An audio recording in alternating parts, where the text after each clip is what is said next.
Hello and welcome back to Smart Free Center Academy's Q&A series. My name is Lomax. I'm a technical manager at SFC, and today we'll be delving into the topic of reporting, the different kinds of level of reporting, and what needs to be featured in a report for the end user to make sense of it.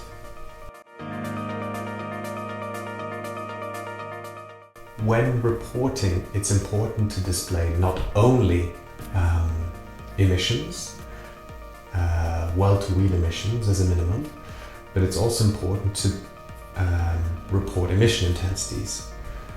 And the reason for that is if an organization is reporting, for example, their emissions, their organizational emissions, and it's split by mode, you might realize that, for example, air freight emissions only comprise a small part of the overall emissions, but air freight will actually display the highest emission intensity. So the emission intensity as well as the emissions will allow the end user to identify the emission hotspots and allow them to make a decision on where they can take action.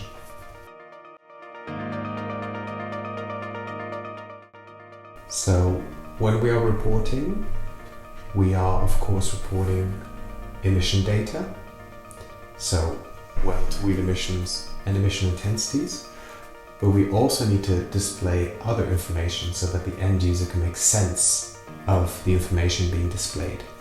For example, what is the transport activity distance used to calculate the emission intensity? It's also important to, for example, state the underlying methodology used, and also to source, for example, what are the emission factors, the fuel emission factors and the emission intensity values used to calculate the emissions. If you're also reporting on a transport service level, then you also have the requirement to report transport activity data on top of emission data.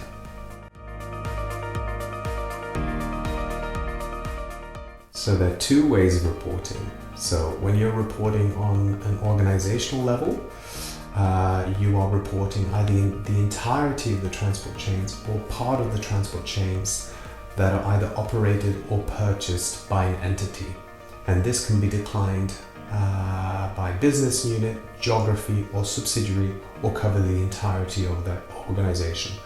Transport service level reporting, however, focuses on a smaller subset of the transport chain. So here we're looking at either an individual transport chain element or a set of transport chain elements that constitute a transport chain.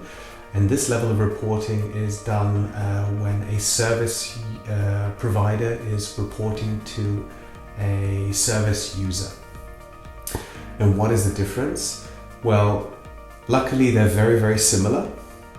But one difference is that transport service level reporting, because it's going a little bit more into detail, requires an additional detail or two.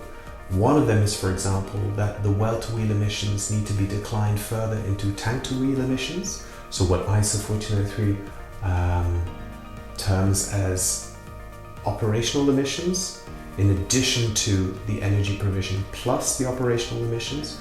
In addition, transport service level reporting requires the reporting of the transport activity, so what we refer to as ton kilometers or TU kilometers. But for the rest, they overlap. Thank you for joining us throughout this Q&A series. We hope that the content has provided you with valuable insights into the world of reporting, not only emission, but also activity data and the different kinds of reporting. If you have any additional questions, please don't hesitate to reach out to us.